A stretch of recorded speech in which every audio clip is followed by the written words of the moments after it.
também. Tá. Vamos lá, vamos começar então. Vou apresentar aqui a tela para vocês das perguntas, tá?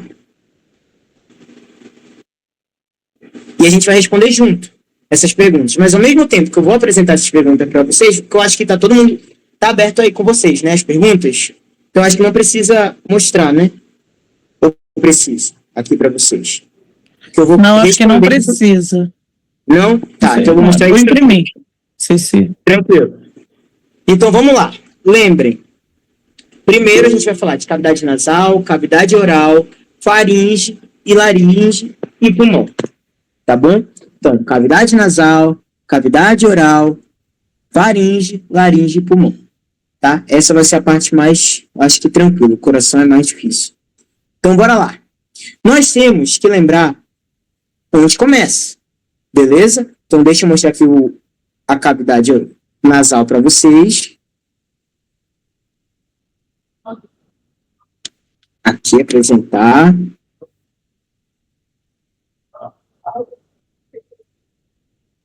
Então, vou mostrar a cavidade nasal para vocês e vocês anotem a resposta, tá? Então, temos a cavidade nasal aqui. Lembre que a gente tem o vestíbulo nasal, tá? O vestíbulo nasal, tudo que a gente fala vestíbulo é a entrada. Ele sempre fala desse vestíbulo, tá? No vestíbulo nasal, a gente põe o quê? As vibriças.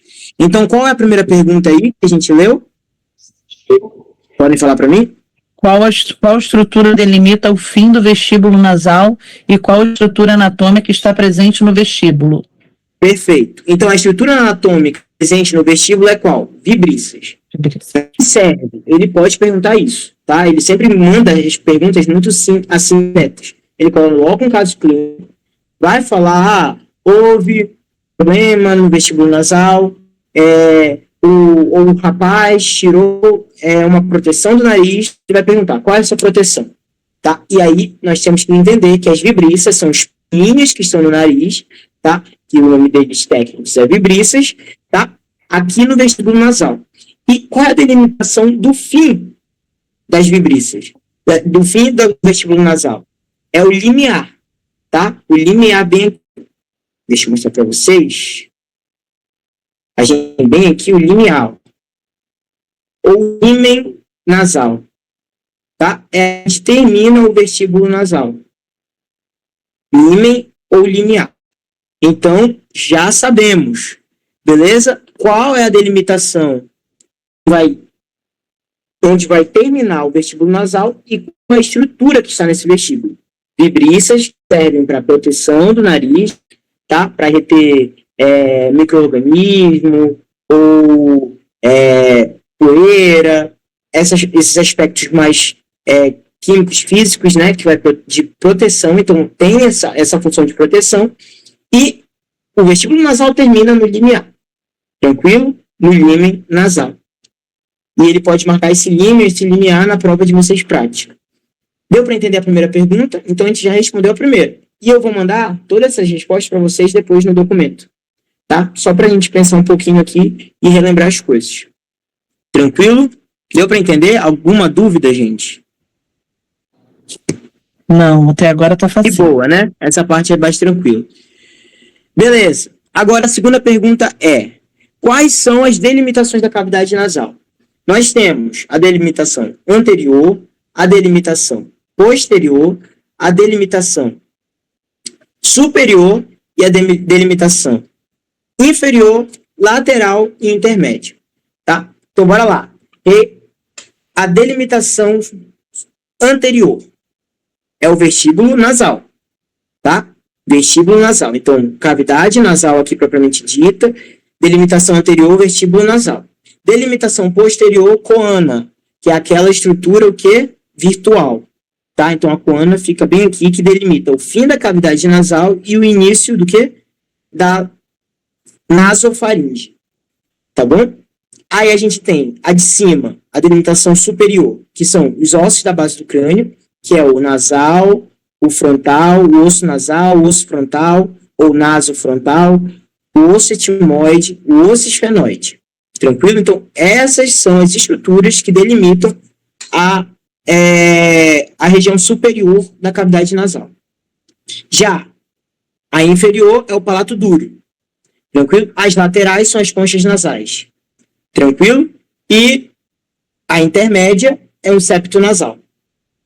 Tranquilo, de boa. Essas são as delimitações. Sempre cai uma perguntinha dessa. Qual é a delimitação anterior, posterior? Uma dessas delimitações ele vai pedir. Tranquilo? Então, anterior, vestíbulo. Posterior, coana. Superior, osso da base do crânio. Naso frontal, frontonasal. Etimoide e esfenoide. Inferior, palato duro. Lateral, conchas nasais. Intermédio, septo nasal. Deu para anotar? Deu para entender? Ossos Aí da vai base ser- do crânio. Eu posso São os só ossos da responder base crânio. Só posso colocar. Coloco isso ou tem que colocar ele? Não, coloca eles, tá? Tá. Coloca o nasal, o frontal, o etimoide e o esfenoide. Tá. Tranquilo?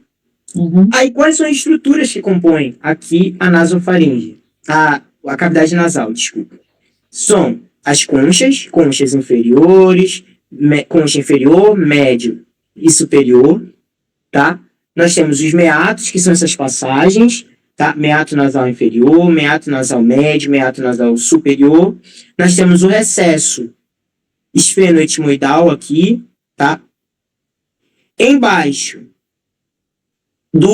da concha nasal média, nós temos o quê? O hiato semilunar e a bolha etimoidal. Tranquilo? Onde vai sair, né? Onde a drenagem do seio paranasal maxilar direito e esquerdo vai sair. Tranquilo? Por esse ato semilunar. Nós temos também aqui a placa cribiforme aqui. Tranquilo? Vai ser bem nessa regiãozinha aqui. E dentro da cavidade nasal é isso. Fora da cavidade nasal, nós temos os seios paranasais. Tá? O frontal, o esfenoidal, o maxilar, tá bom? Direito e esquerdo, seio paranasal, direito e esquerdo, tranquilo? E nós temos os etimoides, os seios paranasais etimoidais ou células etimoidais, que é o anterior, o médio e o posterior. E cada seio paranasal vai drenar em um lugar, que essa é a próxima pergunta, tá? E nós temos as conchas nasais e a gente tem que entender o quê? A função dessas conchas nasais. Vocês lembram qual é a função das conchas nasais?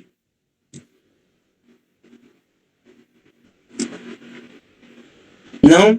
Então vou responder. Então elas aumentam a superfície, tá, da cavidade nasal e aí elas aquecem, umidificam e filtram o ar. Então pode cair essa pergunta, tá? Então elas fazem o quê? As conchas nasais, elas aumentam a superfície, aquecem, umidificam e filtram o ar. Beleza? Isso é a função das conchas nasais. Deu para entender? Alguma dúvida? Então, bora continuar. Então, a gente já falou do vestíbulo, já falamos das vibríceas, já falamos das delimitações, já falamos do limiar, falamos das estruturas, que são as conchas, os meatos, falamos aqui embaixo da concha média, tem o hiato semilunar, tem a bolha etimoidal, tem um recesso esfenoetimoidal aqui, tranquilo? Temos a placa cribriforme, tá bom? E nós temos um plexo aqui, tranquilo? Que a gente mais lá pra frente, a gente vai falar sobre ele, tá? Que tem uma pergunta aqui sobre esse plexo de Kisselbeck, tá? E vamos entender a função deles. Então, entendemos a função das conchas nasais, tá? Essas conchas nasais servem para umidificação, para aumento da superfície, para aquecimento e filtragem do ar. Beleza? Aí, tranquilo. Nós temos os meatos nasais agora. Os meatos nasais, eles drenam algumas coisas. Em cada meato tem uma drenagem de alguma coisa. O meato nasal inferior drena o quê? O ducto nasolacrimal, tá? Então, por isso que quando a gente chora, o nosso nariz, ele fica cheio de secreção. Porque as lágrimas, elas vêm por esse ducto nasolacrimal, ou lágrima nasal, né? Mas é nasolacrimal, e é expelida aqui, no meato nasal inferior. Tranquilo? Deu para entender? E aí, no meato nasal médio, nós temos o quê? O seio paranasal frontal, os seios maxilares, os seios paranasais maxilares, os seios etimoidais, paranasais etimoidais anterior e médio, tá? Tudo isso drenando para cá, para o meato nasal médio. Então, seio paranasal frontal, maxilar direito e esquerdo, etimoidal anterior e médio. Tranquilo? De boa até aqui? Isso a gente já sabe, né? Eu acho que vocês estão anotando aí. Mas lembrem dessa drenagem. O meato nasal inferior é o quê? Ducto nasolacrimal. Meato nasal médio, a drenagem é o quê? O seio paranasal frontal, maxilar direito e esquerdo, tá? Os seios paranasais maxilares e os seios paranasais etimoidais anterior e médio. Já o meato nasal superior, nós temos que entender que é o seio paranasal esfenoidal e o seio paranasal etimoidal posterior, que drena para o meato nasal superior. De boa?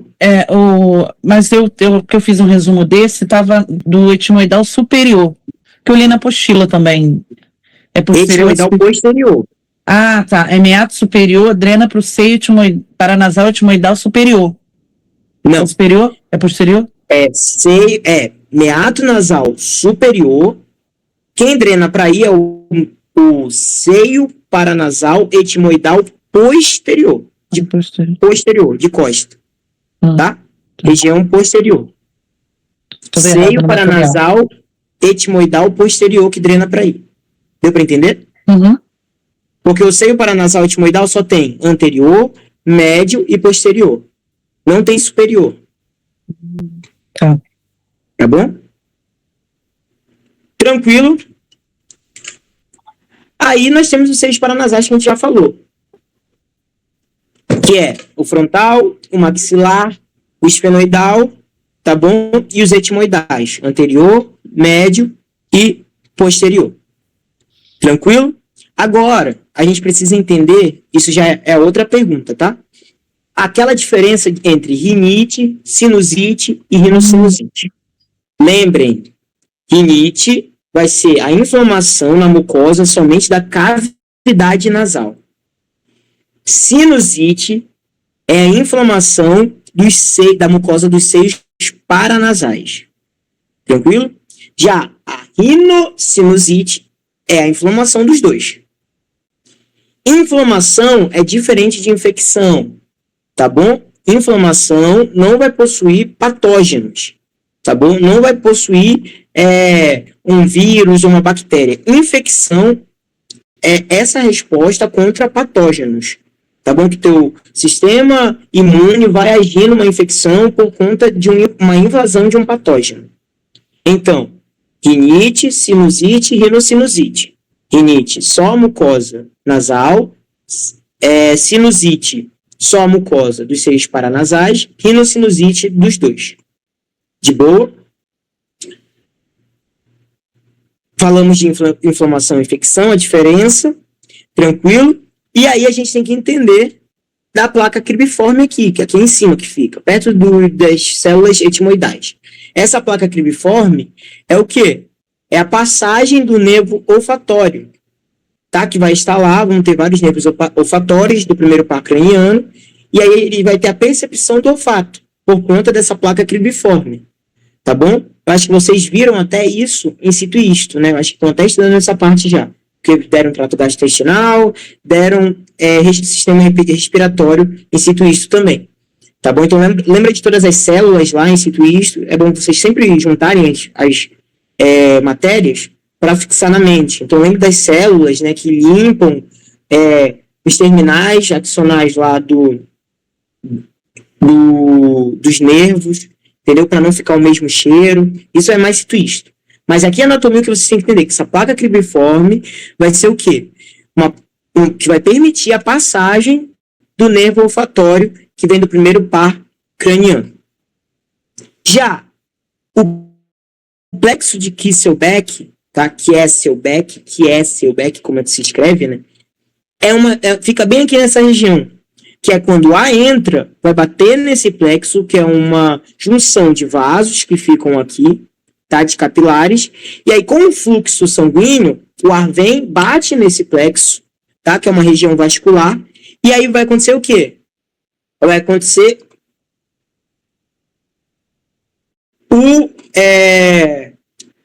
como é a palavra? Não é ao aumento da temperatura do ar. Tranquilo? Então, o aumento da temperatura do ar. O que a gente falou que acontece quando o ar entra? Ele vai ser filtrado, umidificado e aquecido. Tá bom? Então, nessa região aqui, ele é aquecido, nesse plexo de Kisselbeck. Tá? Então, esse plexo de Kisselbeck é uma região vascular que o ar vem, encosta e vai fazer o quê? O aquecimento desse ar. Essa região é onde ocorre a epistaxe, ou epistaxe, tá? Que depende de como a pessoa fala. Mas o que é isso? É quando o ar vem, está muito gelado, bate nessa região vascular e aí começa a sangrar o teu nariz. Tá bom? Então, aquele sangramento nasal é ocasionado por conta desse ar muito gelado. Então, quando a gente vai para lugares muito gelados, ocorre uma não é ferida, né? Mas ocorre um rompimento de vasos nessa região vascular. E aí vai começar a sangrar o teu nariz por conta desse ar que está muito gelado. Então ele pode perguntar, de forma clínica, qual é a região que ocorre essa epistaxe, ou esse sangramento nasal. É essa região que tem o plexo de Kisselbeck. Tá bom? Deu para entender? Então, a gente falou das conchas, falamos dos meatos, falamos do que drena para esse meato, falamos de rinocinusite, rinite, isso vai cair, tá? Isso sempre cai. Rinite, sinusite, rinocinusite, falamos das delimitações, tranquilo? Falamos do que? Das vibríceas e do limiar, falamos aqui embaixo da concha nasal. Qual é a função da concha nasal? E aqui embaixo da concha nasal média, nós temos o hiato semilunar e a bolha etimoidal. Falamos do plexo do Kisselbeck. Falamos da placa cribriforme, tá bom? E é isso de cavidade nasal. Agora a gente vai entrar em faringe. A faringe, ela é dividida aqui, ó. Tá vendo que tem uma parte mais rosinha, amarela e azul, mas essa azul é para cá, tá? Que é a nasofaringe, orofaringe e laringofaringe aqui, tá? Então, a nasofaringe vai da coana até a úvula. Da úvula até a cartilagem epiglote é o quê? A orofaringe. Da epiglote até a cartilagem cricoide é o quê? Laringofaringe. Tranquilo?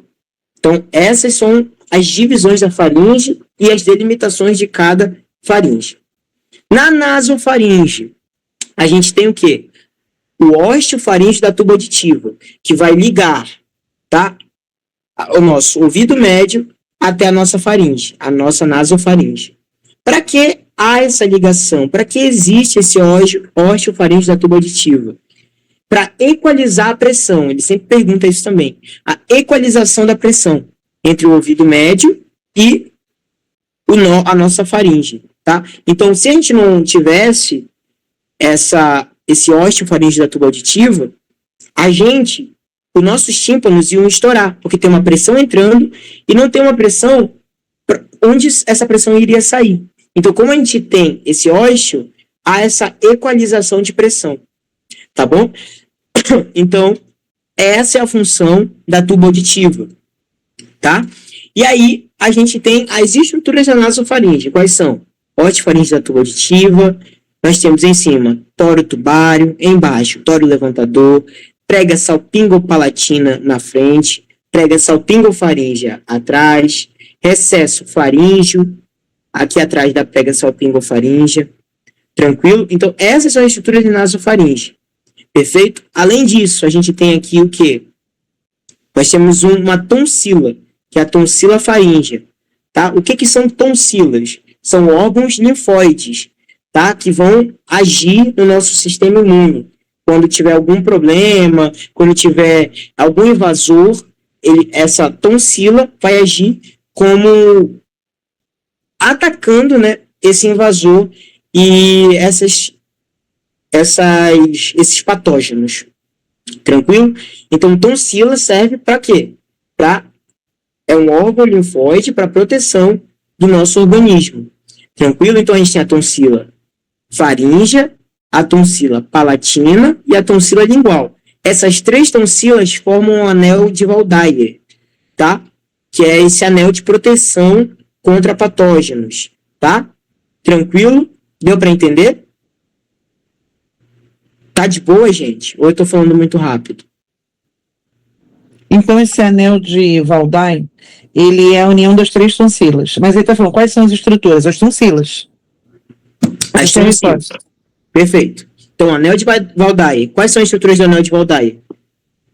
A tonsila faríngea, a tonsila palatina e a tonsila lingual. Perfeito. E o que é o anel? O anel é a junção dessas 3 tonsilas para proteção do organismo. Ok. Tá? Aí a gente tem aqui o orofaringeal tubo auditivo.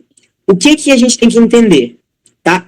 Pode haver o que aí? A infecção do nosso ouvido médio, que vai ocorrer o que? A otite média, que é essa inflamação do ouvido médio. E aí ocorre por quê? Porque aqui é uma entrada, tá? E pode ser uma entrada para micro-organismos. Então, se você tem uma infecção, ou uma inflamação que ocasiona uma infecção aqui na cavidade nasal, na nasofaringe, esses patógenos podem adentrar o orofaringe da tuba auditiva. E aí o que vai acontecer? A otite média. Isso ocorre muito mais em criança. Por quê?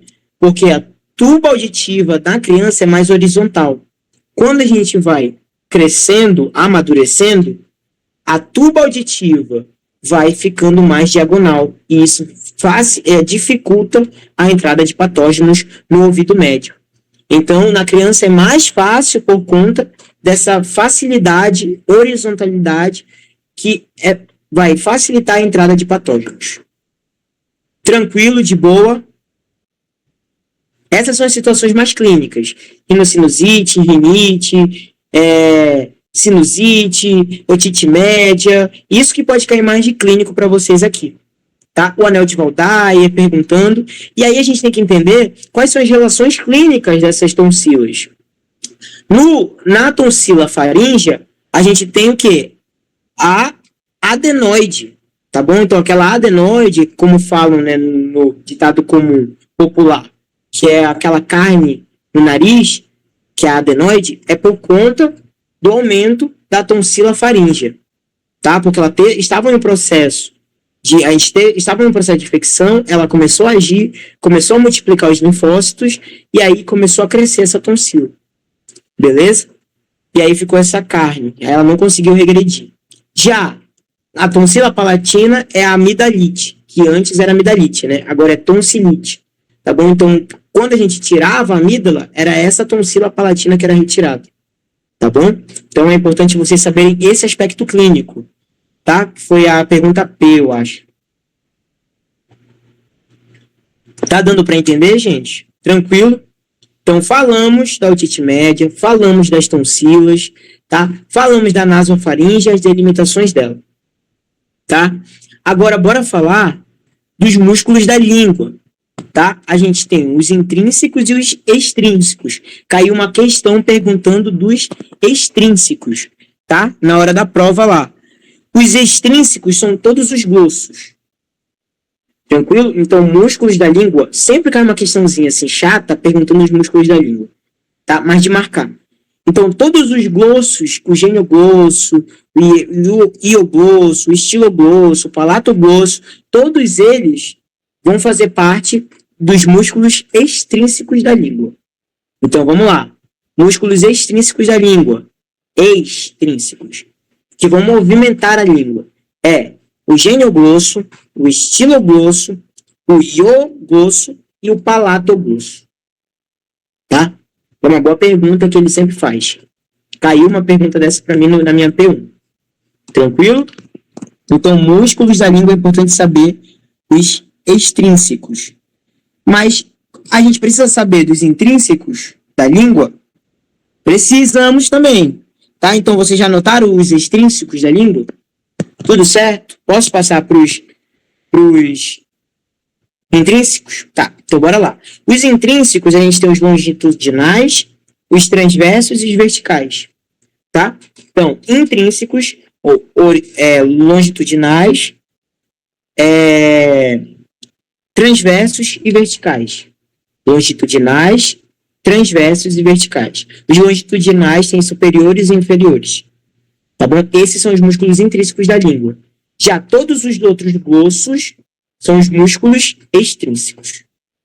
Tranquilo, de boa. É importante vocês saberem disso. Delimitação da cavidade oral. A gente tem a delimitação superior, inferior, lateral, anterior e posterior. Tá? A posterior, lembrem, a gente tem aqui em cima a coana. Mas aqui atrás a gente tem o quê? O istmo das fauces, tá? Que é uma estrutura também virtual. Istmo das fauces, tá? Essa é a delimitação posterior. A delimitação anterior são os lábios, tá? Mas se tiver a boca fechada, são os dentes, tá? As arcadas dentárias. Não sei se ele especificou isso para vocês. Vocês viram a aula de cavidade oral? Alguém viu aí? Lucas, Roberta? Não? Porque às vezes ele muda. Às vezes ele fala lábio, outra vez ele fala arcada dentária. Então, vocês têm que entender isso. Que basicamente são os lábios, tá? Essa delimitação anterior. A posterior, istmo das fauces. Superior, palato duro e palato mole. Inferior, assoalho da boca, que é o músculo miloioide. Tá bom? Lateral são as bochechas. Deu para entender? De boa. Então, essas são as delimitações. Superior, inferior, posterior, anterior e laterais. Tá? Falamos dos músculos, falamos das delimitações. Isso que vocês precisam saber sobre cavidade oral. Tá? Lá em Cito vocês têm que saber das formações, né, da língua e tudo. Então é importante vocês entenderem todo esse processo.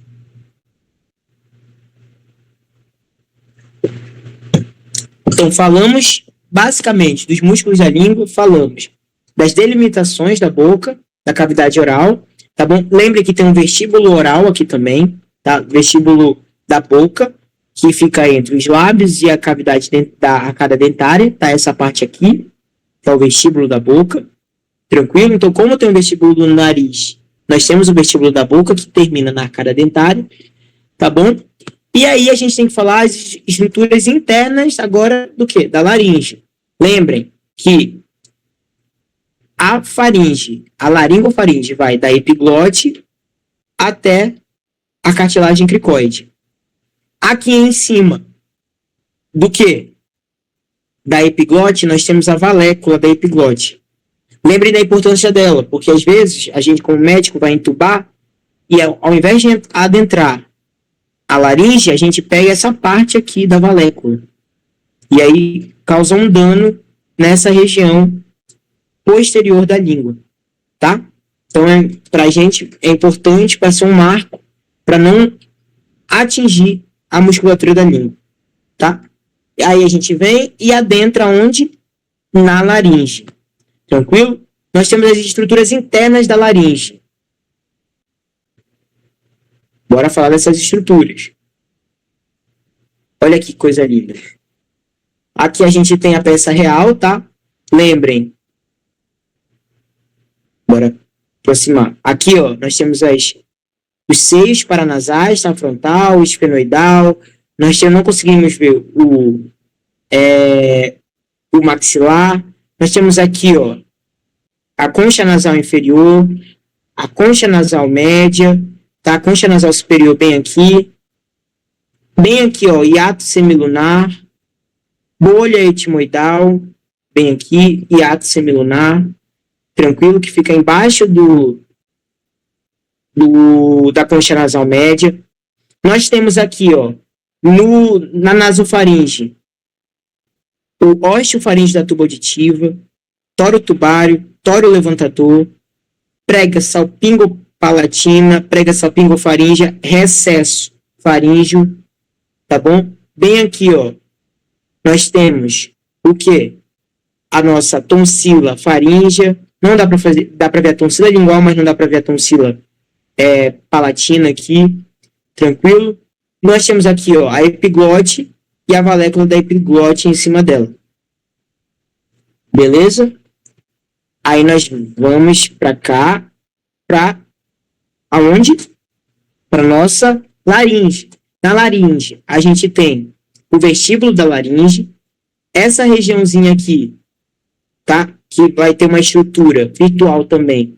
A gente tem o ádito da laringe, tá? Que é essa região virtual bem aqui, ó. Ádito da laringe. Bem aqui, istmo das fauces e coana, tá? Coana, istmo das fauces, que é o Mzinho do McDonald's, e ádito da laringe aqui.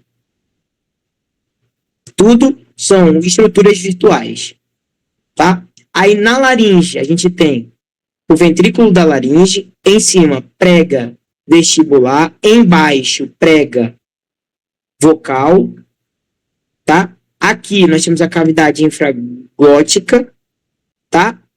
Bem aqui, ó, cartilagem cricoidea, tá?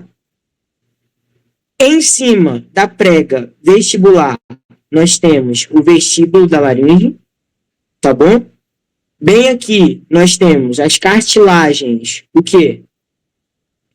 Corniculadas, tá bom? Cartilagens corniculadas, perfeito?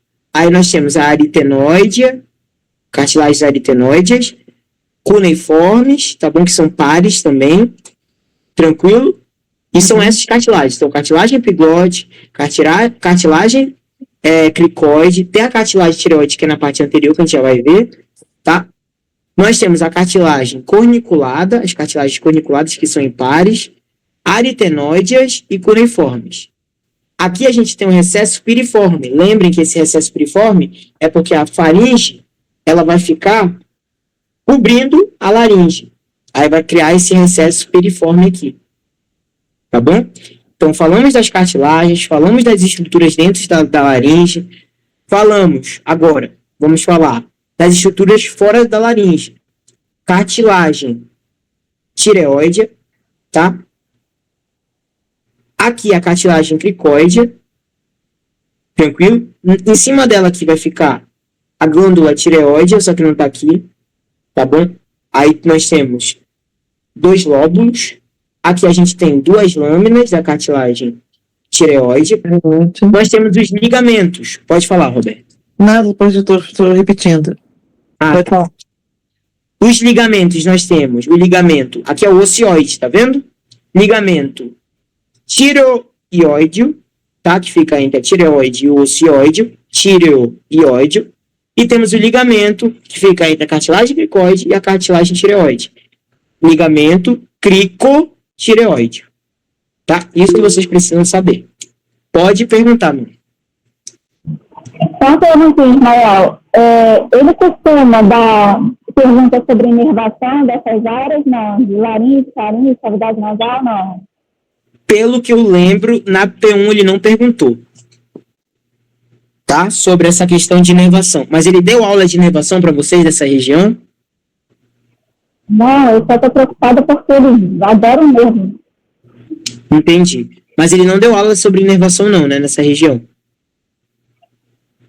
Se ele falou muito especialmente, eu não me lembro, né? Não sei. Tranquilo, então. Porque eu estava preocupado dele ter dado aula, depois que tu me falou isso agora. Mas se ele não deu, não vai cair não. Tá? Então, entenderam as estruturas? As estruturas da laringe são mais fáceis. Tá? Aí a gente adentra o quê? A traqueia. Tá? A traqueia, a gente vai ter a divisão dela, tá? A divisão da traqueia. E aí a gente precisa entender que vai dividir aonde? Na carina, tá? E aí a gente tem os dois brônquios. A gente entende, ele sempre faz uma pergunta dessa, tá? Qual é o bronco que é mais horizontal? Desculpa, qual é o bronco mais horizontal, mais vertical? Então lembrem, o direito é mais curto, largo e vertical. O esquerdo é mais longo e mais inclinado, por conta do coração, que vai levantar e vai fazer ele ficar mais inclinado. Tá bom? Então, para ter mais problemas nesse bronco, é mais no bronco direito. Porque como ele é mais reto, mais vertical, vai mais facilmente adentrar além de patógenos, mas pode entrar restos de comida aí nessa parte, se você se engasgar. Então, é nessa parte, é no brônquio, o quê? Principal direito, que tem essa maior facilidade por ele ser mais vertical. Deu para entender? Perfeito. Aí a gente já adentra o quê? Em pulmão. Tranquilo até aqui, gente? Eu sei que eu tô falando muito, mas isso aqui a gente já passou, eu acho que tá refrescando na mente de vocês. Tá? Aí vamos lá. Deixa eu mostrar para vocês aqui o pulmão.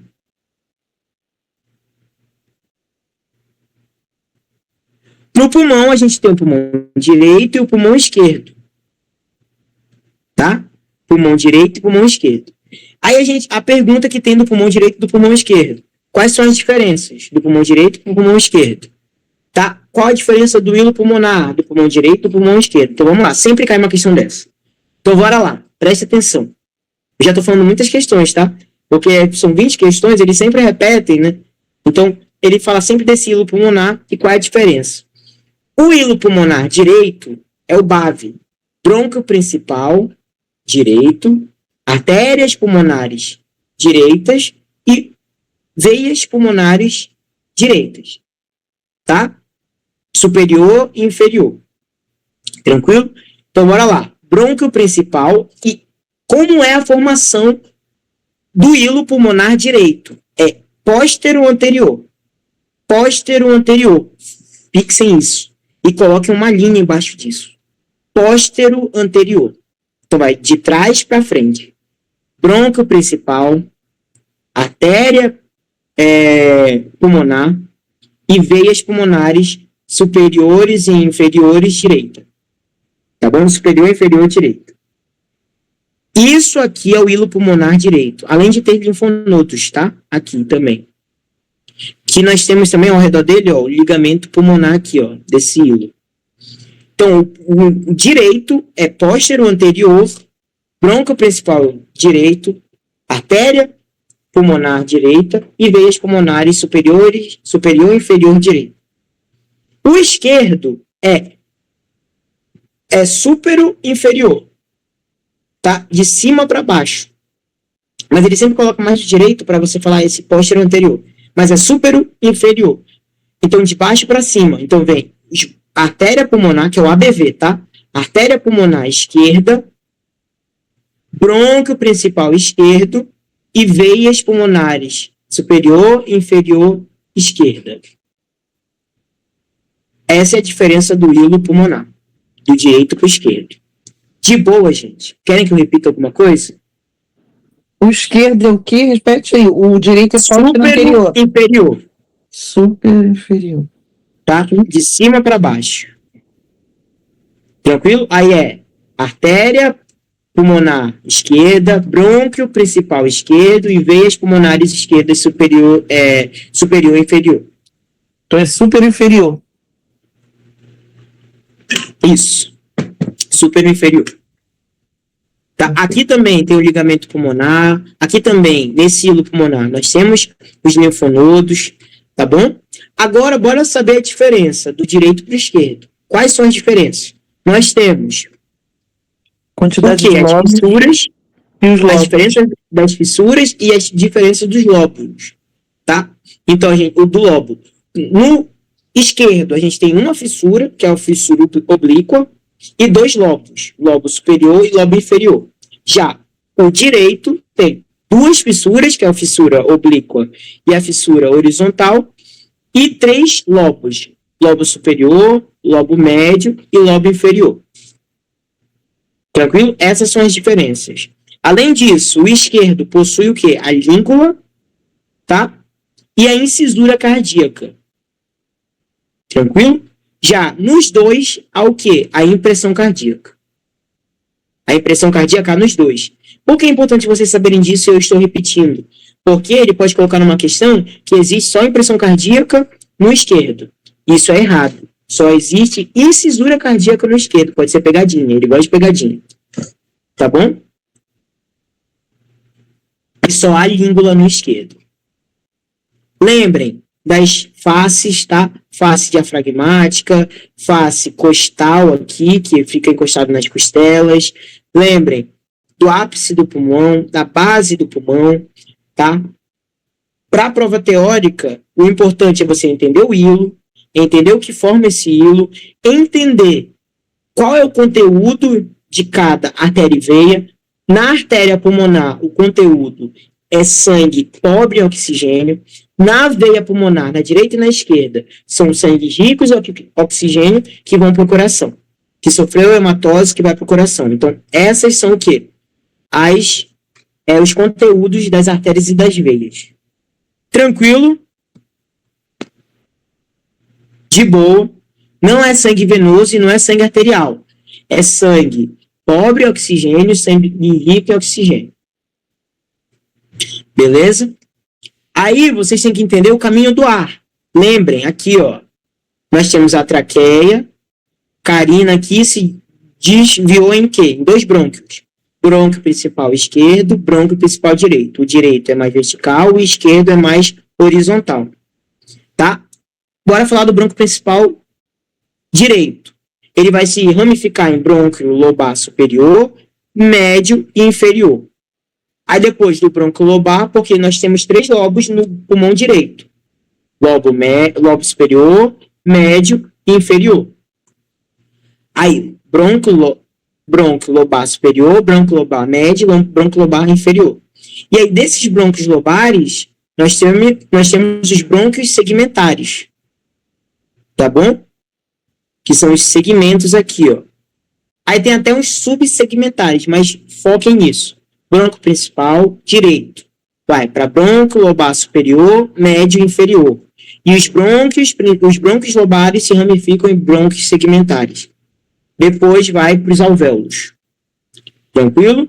Já o brônquio principal esquerdo se ramifica em brônquio lobar superior e inferior.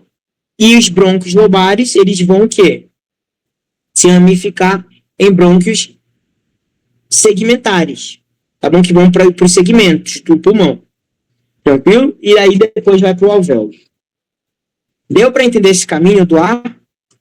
Traqueia, veio pela laringe. Primeiro, bora do início. Entrou pelo nariz, passou pela faringe, passou pela laringe, foi para a traqueia, passou pelos 2 brônquios, brônquio principal esquerdo para o brônquio principal direito. Brônquio principal direito o ar foi para o brônquio lobar superior, médio e inferior, e depois para os brônquios segmentares, e depois para os alvéolos. Depois, o brônquio principal esquerdo foi para o brônquio lobar superior e inferior, e depois para os brônquios segmentares. Tá? Bronquíolos e depois alvéolos. Deu para entender? Tranquilo? Não esqueçam os bronquíolos, tá? Que é importante. Que é depois dos brônquios segmentares, bronquíolos, alvéolos. Eu esqueci de falar. Nos 2 tem bronquíolos. Então, depois dos brônquios segmentares, nós temos os bronquíolos, alvéolos. Tá bom? Lembrem, lá de cito isto, as diferenças de cada parte do brônquio, do bronquíolo, tá? Dos dos alvéolos. Tá? Lembre dessas características. É importante para citar isso também. Deu para entender, galera? Tudo certo? Nessa parte do caminho do ar. Posso passar para coração? Querem que eu repita alguma coisa?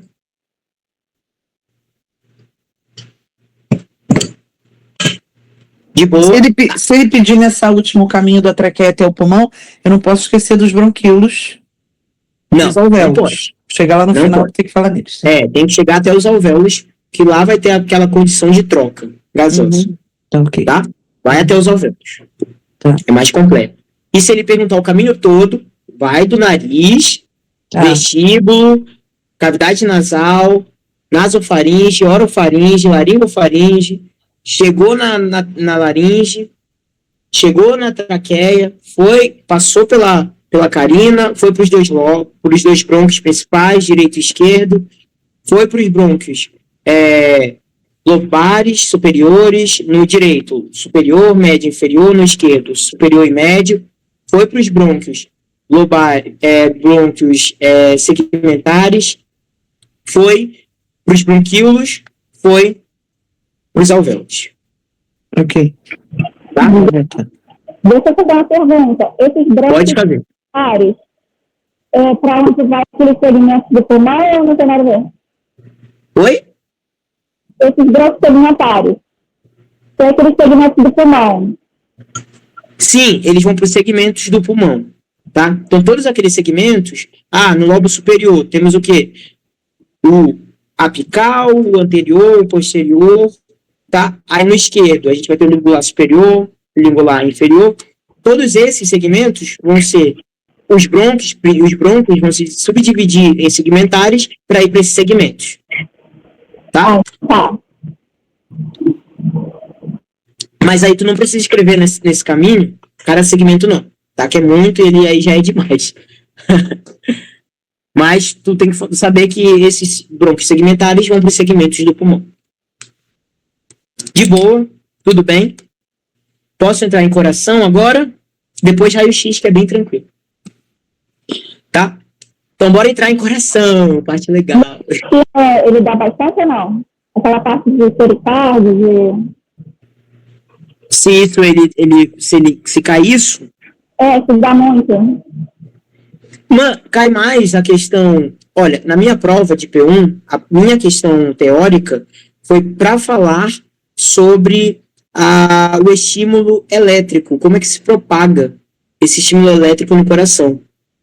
Foi uma das questões discussivas, tá? O importante de coração é você saber os grandes vasos, entendeu? Mas lembrar desse pericárdio também. Eu não lembro nenhuma questão sobre pericárdio, mas pode ter uma questão sobre o tamponamento cardíaco, que fica entre a cavidade dos pericárdios, que é uma questão mais clínica, que quando ocorre o derrame pericárdico, que ocorre esse problema de tamponamento cardíaco, é entre os pericárdios, o pericárdio parietal e o pericárdio visceral. Aí vai ter líquido entre esses dois pericárdios, tá bom? Que é o tamponamento cardíaco. Beleza? Então, bora lá. Deixa eu entrar agora aqui em coração. Deixa eu apresentar aqui para vocês.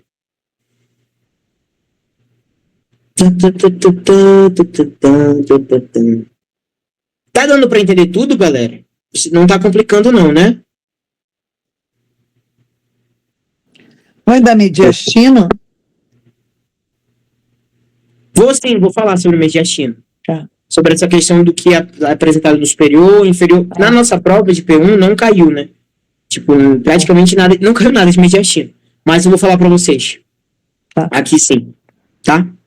Quais são as estruturas superiores, inferiores. Porque mediastino é você decorar aquelas estruturas. Sim. Entendeu? A estrutura superior, do mediastino superior, do mediastino médio, do mediastino inferior, anterior, médio e posterior. E você entendeu quais são as estruturas de cada mediastino. Entendeu? Aí, bora lá. Ó, pode falar. Não, eu tô estudando esse negócio de mediastino. Não, mas estuda, porque como a prova mudou, como eu tô dando uma orientação do que caiu na minha prova, né? Entendi. Mas, como a prova mudou, é importante vocês sim saberem tudo. Entendeu? É por isso que eu vou falar também de mediastino, porque mesmo que não caiu na minha prova, é importante vocês lembrarem. Tá bom? Sim. Então, bora lá. Nós temos aqui, então, as perguntas de coração. Tá aparecendo aí para vocês, né? Um coraçãozinho e tudo. Então, lembrem, dos grandes vasos, a gente tem no coração os revestimentos dele, mas bora seguir o quê? As perguntas. Então, quais são os grandes vasos que compõem o coração? A gente tem aqui, ó, o átrio direito, o átrio esquerdo, o ventrículo direito, o ventrículo esquerdo. Coração direito e coração esquerdo, tá? Acho que vocês não estão me vendo. Peraí. Tá, estão me vendo sim. Então, o coração direito, tá?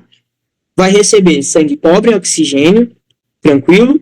Já o coração esquerdo, rico em oxigênio. Agora, quais são os grandes vasos que compõem cada compartimento do coração? Bora lá. No átrio direito, nós temos os grandes vasos: veia cava superior, veia cava inferior e seio coronário. No ventrículo direito, nós temos o tronco pulmonar, tá? Tronco pulmonar saindo dele, mandando o sangue pobre em oxigênio para o pulmão, para chegar lá nos hilos pulmonares direito e esquerdo, como artéria pulmonar, levando o sangue pobre em oxigênio. Já o átrio esquerdo, nós temos as veias pulmonares, superiores e inferiores, direita e esquerda, tá? No ventrículo esquerdo, nós temos o grande vaso, a artéria aorta, que é dividida em ascendente, arco aórtico e descendente. Esses são os grandes vasos. Deu para entender? Então, veia cava superior, veia cava inferior, seio coronário. Tronco pulmonar, veias pulmonares, artéria aorta. Esses são os grandes vasos que estão no coração. Quais são as veias que formam a veia cava superior? Veia bracocefálica direita, veia bracocefálica esquerda, tá? Direita e esquerda. Além da veia ásicos que adentra posteriormente na veia cava superior. E quais são as veias que formam as veias bracocefálicas direita e esquerda? É a veia jugular interna direita e esquerda e a veia subclávia direita e esquerda, tá? Então, as veias jugulares internas direitas e esquerdas e a veia subclávia direita e esquerda vão se unir formando os troncos bracocefálicos direito e esquerdo. E eles dois vão se unir formando a veia cava superior, e a veia cava superior traz o sangue pobre em oxigênio da nossa região superior e dos membros superiores para o nosso átrio direito. Já a veia cava inferior vai trazer o sangue pobre em oxigênio dos nossos membros inferiores e dos nossos membros inferiores também. Tá bom? Da nossa região inferior. Deu para entender? Tranquilo. Aí, quais são as camadas do coração? Aqui a gente já falou: pericárdio parietal, pericárdio visceral. Aí a gente tem aqui o miocárdio, tá? Miocárdio e endocárdio. Então, pericárdio parietal, pericárdio visceral, miocárdio e endocárdio. Esses são o quê? As camadas do coração. Tranquilo? Por que o miocárdio é mais espesso nos ventrículos do que nos átrios? Porque os ventrículos precisam vencer uma maior força. Os átrios não precisam. Tá? E aí, por que o ventrículo esquerdo é maior que o ventrículo direito? Porque o ventrículo mais espesso. Porque o ventrículo esquerdo ele vai vencer uma maior pressão ele vai mandar o sangue para todo o nosso corpo. O ventrículo direito ele vai ter uma pressão menor para vencer e ele vai mandar o sangue somente para o pulmão, o ventrículo direito. Tá? Então, é essa a diferença de espessura que ele pode perguntar, tá? Do miocárdio. Como é que ocorre? Por que tem essa diferença de espessura? Tá? Agora, vocês precisam entender isso aqui, ó. Não, cadê? Temos a inervação, deixa eu ver se está escrito bem aqui. A inervação cardíaca, tá? Nós temos a inervação parasimpática e simpática. A parasimpática, isso aqui ele pode perguntar, tá? Ela vem através do nervo vago, tá? O nervo vago é um nervo colinérgico, que vai mandar acetilcolina. E essa acetilcolina vai diminuir a frequência. Então, vai diminuir o iotropismo, tá? E o cronotropismo. O que é cronotropismo e ionotropismo? São a força do coração, vai diminuir a força do coração e diminuir o quê? A frequência cardíaca. Então, o sistema parasimpático, nervoso parasimpático, que vem através do nervo vago, vai diminuir a frequência cardíaca e a força de contração. Esse sistema parasimpático, ele é funcional quando a gente está em descanso, tá? Por isso que quando a gente dorme, diminui a frequência cardíaca, porque é ele que está ativando isso. Já o simpático, que vem das fibras dos glândulos cervicais e torácicos, eles vão aumentar o cronotropismo, que é a força, que é a frequência cardíaca, e aumentar o ionotropismo. Ionotropismo, que é o quê? A força de contração. Então, aumenta a frequência, aumenta a força de contração. Tá? E aí, a gente tem a pergunta. Qual é o sistema elétrico do coração? Essa foi a pergunta que o Aziz fez na minha prova. Tá? Nós temos o nó sinoatrial, o nó atrioventricular, o feixe de His e fibras de Purkinje. Essas 4 estruturas que vão o quê? Fazer o sistema elétrico, formar o sistema elétrico do coração. Tá? Então, o nó sinoatrial é nosso marca-passo natural do nosso corpo, do nosso coração. Então, ele vai começar a mandar vários estímulos elétricos de forma automática. Então, a frequência cardíaca é estimulada por esse nó sinoatrial. Tá bom? Ele é um rapaz que vai mandar um monte de estímulo elétrico, um monte de potencial de ação. Então, o teu coração está batendo agora por conta desse nó sinoatrial. Tá bom? E aí, o que acontece? Esse nó sinoatrial vai ditar a tua frequência cardíaca. Aí, esse nó sinoatrial, que está bem aqui, ó, praticamente, ele vem, manda o potencial de ação, o potencial elétrico, e vai contrair o átrio. Tá? Aí vem e chega no nó atrioventricular. No nó atrioventricular vai ter uma pequena, não é parada, mas vai ter um pequeno, como é a palavra? Uma pequena parada. Tá? O potencial elétrico, ele vai dar uma segurada nesse nó atrioventricular para que o ventrículo seja cheio de todo o sangue, para que aí ele passe, o potencial elétrico passe pelo feixe de His, vá pelas fibras de Purkinje para o ventrículo, para fazer o quê? O ventrículo contrair e mandar o sangue para as artérias pulmonares e artérias para a artéria aorta. Então, qual é o caminho elétrico? Nó sinoatrial, que vai mandar para o nó atrioventricular. Tá? Então, nó sinoatrial, aí nós temos a contração do átrio, o potencial elétrico chega no nó atrioventricular,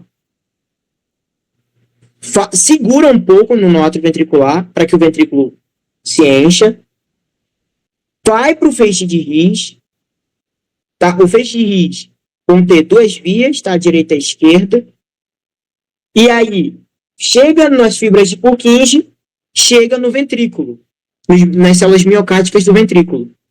E aí vai contrair o ventrículo para mandar o sangue para as nossas artérias pulmonares e artéria aorta. Tá? Então, é esse passo a passo do nosso sistema elétrico. Tranquilo? Então, você tinha que falar só o quê? Falar, nós temos o marca-passo natural do nosso coração, que é o nosso sinoatrial. Manda o potencial elétrico para o nó atrioventricular. Vai para o feixe de His, tá? Que tem o feixe de His direito e esquerdo. Chega nas fibras de Purkinje e contrai o ventrículo com esse potencial elétrico, tá? Então, era isso que você tinha que falar. Então, é esse passo a passo. Lembrem da inervação simpática e parasimpática. Simpática, colinérgica, adrenérgica, parasimpática, colinérgica. Adrenérgica quer dizer que manda adrenalina.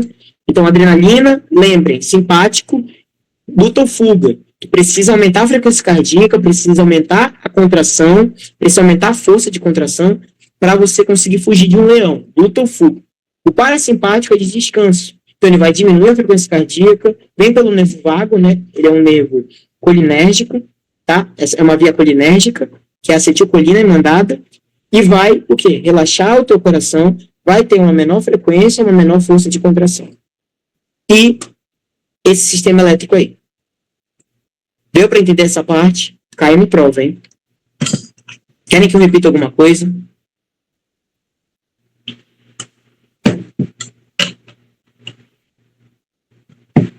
Querem que eu repita?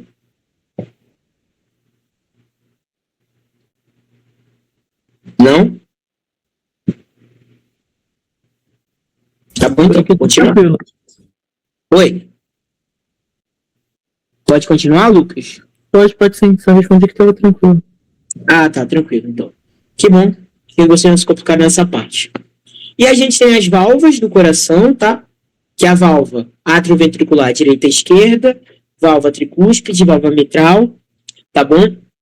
Aí, a válvula atrioventricular, a gente sabe que é do átrio para o ventrículo, perfeito? Nelas terão os cordões tendinhos, e os cordões tendinhos vão estar ligados no músculo papilar, tá? E o músculo papilar nas trabéculas cárneas. Isso só no ventrículo, tá? Então, essas cordas tendinhas se ligam aonde? Nas nossas válvulas atrioventriculares. Direita e esquerda, tricúspide mitral. Tá? Para quê? Para eles ficarem com uma tração, e aí eles vão puxar com o relaxamento do ventrículo, vão puxar essas atrioventriculares para o sangue passar do átrio para o ventrículo. Tranquilo? Então, são as atrioventriculares, direita e esquerda, e nós temos as válvulas semilunares. Válvula semilunar pulmonar e a válvula semilunar aórtica. Tá? Elas também vão mandar o quê? Vão ser aberturas, tá? Para passagem de sangue para as artérias pulmonar, para a artéria pulmonar, que é a semilunar pulmonar, e a semilunar aórtica vai ser uma passagem do sangue para a artéria aorta para o resto do nosso corpo. Tranquilo? Lembre de pequena e grande circulação também. Pequena circulação começa no ventrículo direito, vai do sangue pobre oxigênio para o nosso tronco pulmonar, vai para a artéria pulmonar, vai para o nosso pulmão, sofre hematose, volta pelas veias pulmonares, superiores e inferiores, direito e esquerdo, adentra do nosso átrio esquerdo. Aí a gente começa a grande circulação, que é o ventrículo esquerdo, recebendo esse sangue pobre, rico em oxigênio, que sofreu hematose, manda esse sangue por meio da válvula semilunar aórtica para a nossa artéria aórtica. Esse sangue vai para o resto do nosso corpo, volta para as nossas veias, nossa veia cava superior e inferior, tá? Para o nosso átrio direito e termina a grande circulação. Então, pequena circulação começa no ventrículo direito, termina no átrio esquerdo, e a grande circulação começa no ventrículo esquerdo e termina no átrio direito. Tá bom? Deu para entender? Nos átrios, a gente tem o quê? No átrio direito, a gente tem a fossa oval, tá? As estruturas, fossa oval e o limbo da fossa oval. Tá bom? Além disso, a gente tem a crista terminal, tá bom? E os ósteos. Ósteo do seio coronário, ósteo da atrioventricular direita, da tricúspide, ósteo da veia cava superior, da veia cava inferior, de boa, e o músculo pectíneo, além da aurícula direita. Para que serve a aurícula direita? Para ter o quê? Amortecimento do sangue que chega no átrio. Tranquilo? Amortecimento do sangue que chega no átrio e também um aumento da cavidade do átrio direito. Tranquilo? Então, isso que você precisa saber. Aurícula direita, amortecimento e aumento do espaço do átrio direito. No átrio direito, a gente tem a fossa oval e o limbo da fossa oval. Essa fossa oval é um resquício embrionário do nosso forame oval. Lembre lá quando a gente era criança. Que não precisávamos o quê? Mandar sangue do nosso pulmão. Então, vinha direto o sangue rico em oxigênio para cá, ia para o nosso átrio esquerdo diretamente e ia embora para o nosso corpo. Tá bom? Quem fazia essa troca gasosa era a mãe no cordão umbilical. De boa? Já no átrio esquerdo, a gente tem o que aqui? Nós temos a válvula da fossa oval. No átrio direito é a fossa oval. No lado esquerdo é a válvula da fossa oval. Aqui a gente tem o ósseo da válvula mitral, tranquilo, e o ósseo das veias pulmonares. Além de ter a aurícula esquerda e o músculo pectíneo também, mas é principalmente o músculo pectíneo é no átrio direito. Tá bom? Deu para entender as estruturas do átrio? Agora, nos ventrículos eu já falei. Nos ventrículos nós temos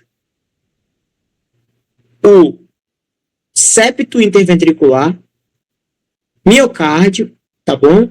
Nós temos trabéculas cárneas, músculos papilares, cordoalhas tendinhas. Beleza? Isso que você precisa saber. Músculo papilar, cordoalhas tendinhas, trabéculas cárneas, septo interventricular. Beleza? Miocárdio. De boa. Aqui na parte externa, ápice, base, margem esquerda, margem direita. Tá bom? Aqui, ó, nós temos a aurícula direita e a aurícula esquerda. Tá bom? Essas aurículas servem para amortecimento do sangue que chega no átrio e o aumento da cavidade do átrio. Tranquilo? Deu para entender? Agora, bora falar de irrigação.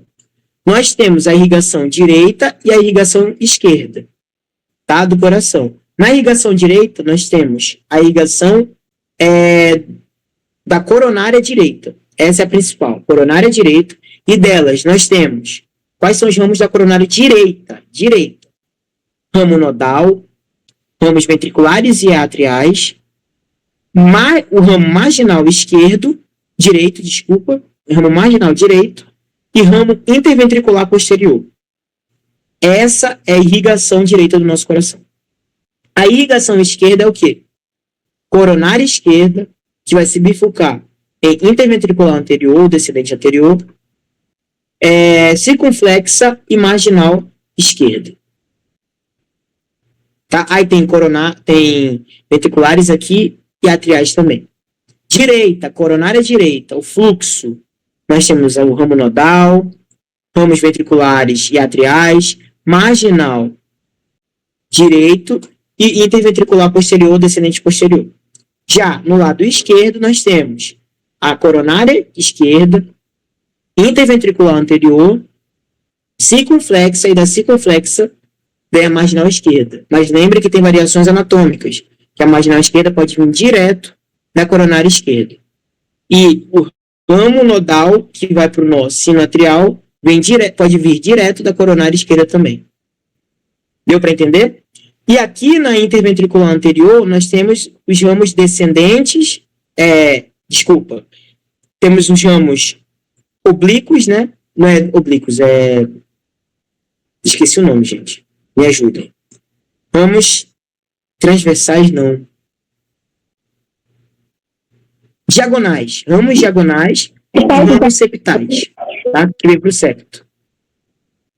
Ramos diagonais e ramos septais. Na interventricular anterior. Ramos diagonais, que está em diagonal aqui, e ramos que vão para o septo, que vão lá para o ápice. Tá? Deu para entender? Então, direita e esquerda, decore. Coronária direita, marginal direita, ventriculares e atriais, ramo nodal, interventricular posterior. Coronária esquerda, circunflexa, marginal esquerda, interventricular anterior, ramos diagonais e septais. Acabou. É isso que você vai ter que entender de irrigação de artéria. De veia, a drenagem venosa são as veias cardíacas. E nós temos a veia cardíaca. Pode falar. Pode perguntar. Então, no meu cestinho, o filho da mãe, botou lá, artéria aorta descendente. E perguntou qual era o ramo. Para citar um dos ramos. Sim. Como eu falei para vocês, ele pergunta muito isso. A artéria aorta descendente, que eu disse para vocês, o ramo dela pode ser a artéria aorta o quê? torácica. Tá bom? Então, o fluxo vai ser a artéria aorta torácica. Deu pra entender? Eu até coloquei abdominal, mas também seria. Só que Pode ser abdominal, né? eu não sei se ele vai aceitar. Porque a abdominal vem do ramo da torácica. Mas não tem negócio de interventricular, não sei o que, nesse documento, não falaram que não era ramo, não sei, agora não sei. A interventricular? Interventricular não, esqueci, tem ramos da artéria aorta descendente. Pois é, a artéria aorta descendente, ela vai se ramificar em artéria aorta torácica. E a torácica, quando passa pelo diafragma, é a artéria aorta abdominal. Tá bom? Esse é o fluxo. Aí, a venosa, a região, a vascularização, drenagem venosa, vai ser veia, nós temos as veias cardíacas, magna e parva. A parva vem do lado direito do coração e a magna do lado esquerdo. Nós temos a veia média e a veia marginal esquerda, que também vai vir para uma região que é o seio coronário. O seio coronário é uma região onde todas as veias vão se encontrar, vão se unir para adentrar no átrio direito, tá? Então, veia cardíaca parva, do lado direito do coração, veia cardíaca magna, do lado esquerdo do coração, veia cardíaca média e veia marginal esquerda vão se unir no seio coronário para trazer o sangue pobre em oxigênio das células do coração, dos tecidos do coração, e mandar para o átrio direito. Tá dando para entender? Deu para entender?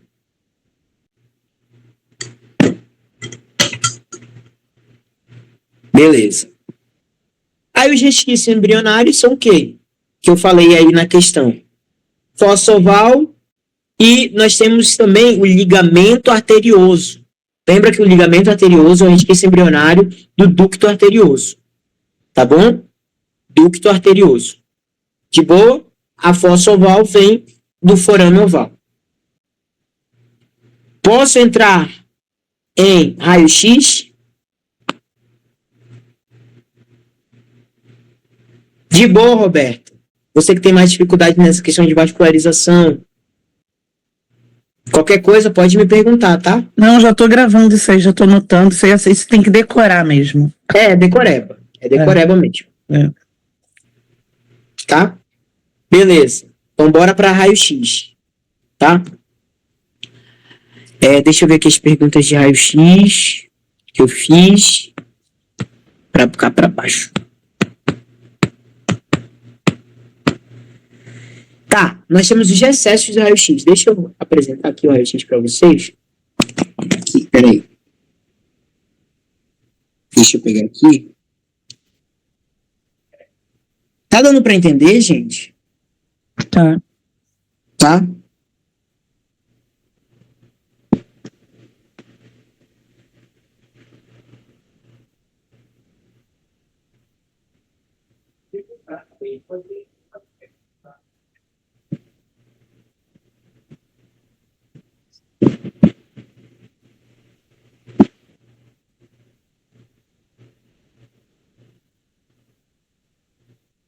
Eu acho que a raio-x foi aqui.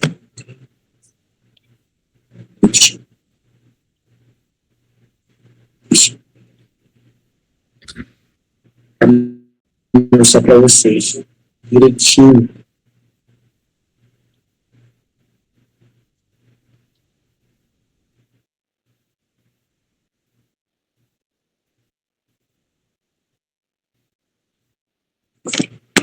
Mas eu mandei também, né?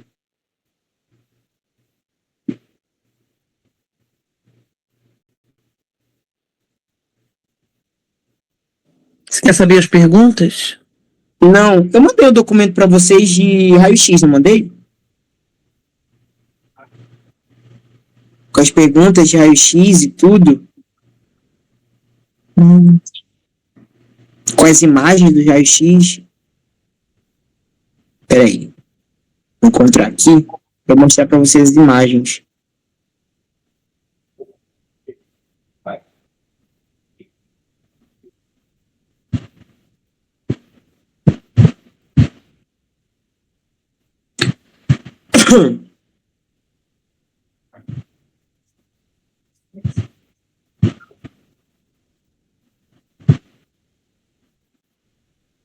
Mas eu acho que aparece aqui também.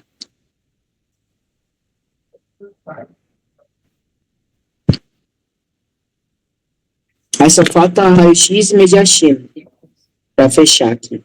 Tá? Vai ser bem mais tranquilo raio-x. Deixa eu ver aqui.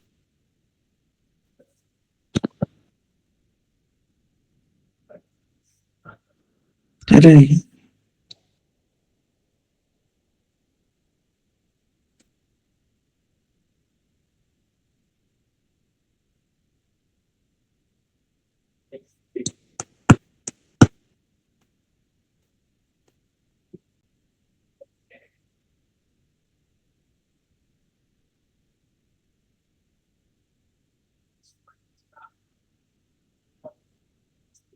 Muito bom.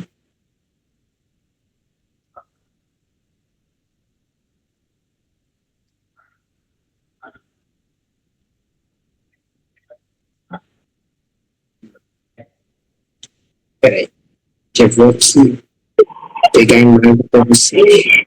Eu não peguei direito, né? O negócio de derrame pleural, hemotórax, esses negócios eu não peguei direito, não. Tá muito... Não, mas eu acho que ele não vai pedir, não. Eu acho que de pneumotórax ele pode pedir e de derrame. Mas ele não pediu na nossa prova, não. Eu só quero mostrar mesmo um raio-x para vocês, pra gente ficar mais tranquilo.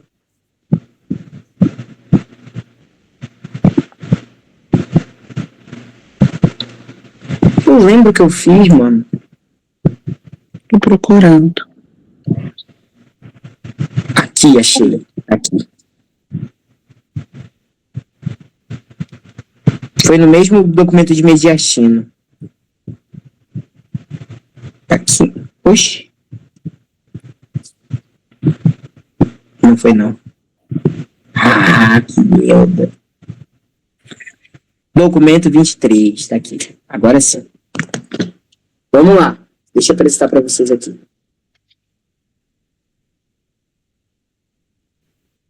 Vamos lá. Então, em mediastino, em raio-x, a gente precisa entender os recessos, o que a gente consegue ver, tá? Isso é a parte mais importante. Sabe uma pergunta que ele fez de raio-x pra gente? Qual é a região que não conseguimos analisar do coração no raio-x? Aí tinha que colocar o quê? Ventrículo direito. Tá? Então, o ventrículo direito que fica aqui atrás, ó. O ventrículo direito que fica atrás dos nossos, o quê? Da nossa coluna, que não dá para ver. O ventrículo esquerdo dá, o átrio direito dá, o átrio esquerdo dá para ver também aqui um pouco. Tranquilo? Olha, essa imagem aqui ajuda muito, mano, que tá o coração desenhado. Tá? E aí, nós conseguimos analisar isso. Beleza? Então, essa foi a única pergunta de raio-x que ele deu na prova teórica. Tranquilo? Uma pergunta de raio-x que ele pode fazer também é dos recessos. Ah, qual é o principal recesso que dá uma situação clínica de derrame pleural? É o recesso costofrênico, porque ele vai sumir. O derrame pleural é um líquido entre as pleuras do pulmão. E aí o líquido vai descer. E aí vai tampar esse recesso costofrênico aqui. Então, temos o recesso costofrênico, temos o recesso costomediastínico aqui, ou cardiofrênico, tá? Direito e esquerdo. Dos dois lados nós temos, tá bom? O coração, nós temos o átrio esquerdo, ventrículo esquerdo aqui, tá? Ventrículo esquerdo, átrio esquerdo, átrio direito, veia cava superior, que dá pra gente ver, tá? Além disso, nós temos o hilo pulmonar aqui, que dá para ser analisado, tá bom? As costelas, tranquilo? E as regiões intercostais, que são entre as costelas aqui. Tranquilo? Além disso, nós temos a traqueia, que dá para ser analisada. Os ossos são as clavículas aqui, que podemos analisar também. E nós temos a bolha gástrica, tá? o principal raio-x que a gente analisa, que é usado para dar uma análise torácica, é o póstero anterior. O antero posterior é em caso do paciente estar debilitado, não conseguir se levantar, e a gente faz antero posterior. Mas é o póstero anterior, o PA, que a gente faz. Tá bom? Junto com o quê? Qual é o outro que a gente usa? O perfil. Sempre pede o PA e o perfil. Tranquilo? E aí, para a gente saber se o coração está com cardiomegalia ou não, a gente precisa entender que o coração, o diâmetro dele, do átrio direito até o ventrículo esquerdo, tem que ser metade, ou menos da metade, do que o diâmetro da caixa torácica completa aqui, ó, do pulmão.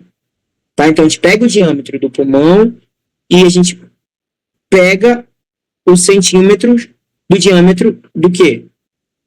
Do coração. E aí a gente vai pegar o diâmetro do coração e dividir pelo diâmetro do pulmão, e aí vai pegar e ver se vai estar menos de 50% ou mais de 50%. Se tiver mais de 50% é cardiomegalia. Tá bom? E a bolha gástrica, ela vai identificar que o paciente está em pé. Beleza? A gente tem aqui também, ó, o zimbório pleural, que é o ápice do pulmão, aqui em cima. Tá? Zimbório pleural, ápice do pulmão. Beleza? Então, diâmetro do coração, diâmetro da caixa torácica completa aqui. Então, diâmetro do pulmão, né, por completo, do tórax completo, vai ser o diâmetro do coração dividido por esse diâmetro do tórax. Tem que dar menos de 50%, ou até 50%. Tá bom? E aí a gente tem aqui o diafragma, tá? Diafragma aqui. Beleza? E é isso. Esses são os recessos. Podemos ver as clavículas aqui também. Podemos ver as costelas e os espaços intercostais. De boa? O pneumotórax. A gente vai ter opacidade, ou seja, vai ficar mais escuro.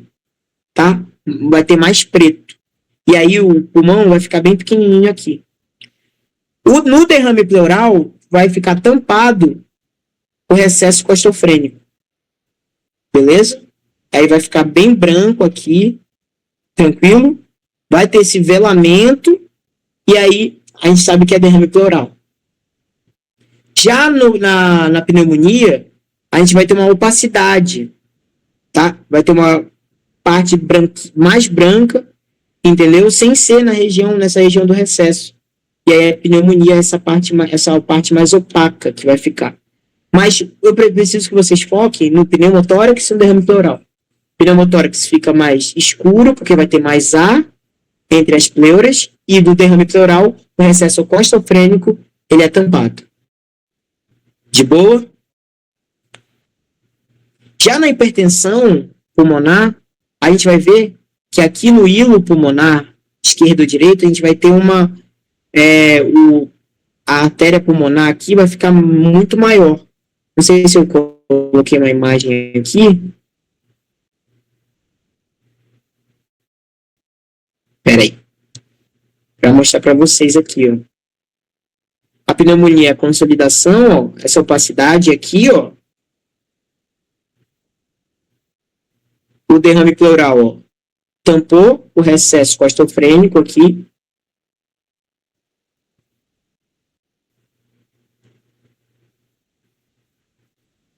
O enfisema pulmonar vai ficar mais preto também, tranquilo, porque tem um problema da questão da mola, né, dos nossos alvéolos. Aí vai ficar mais esse tórax em tonel, e aí vai ficar mais afastado os espaços intercostais aqui. Então, esse é um pulmão enfisematoso, beleza?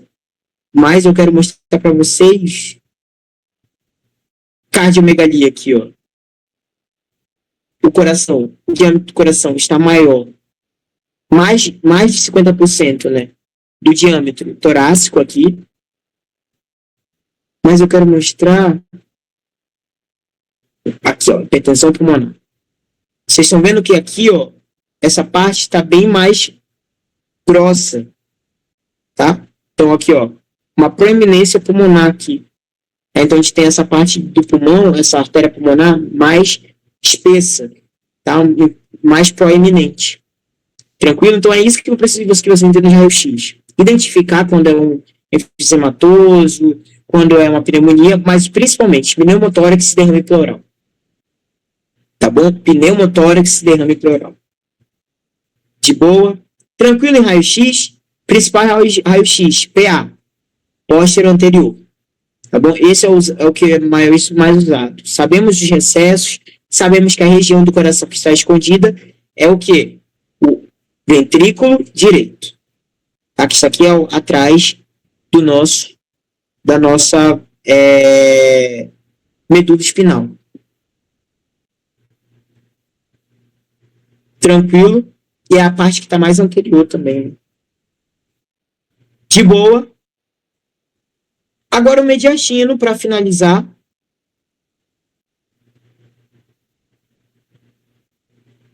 Mediastino aqui. Nós temos o superior e o inferior.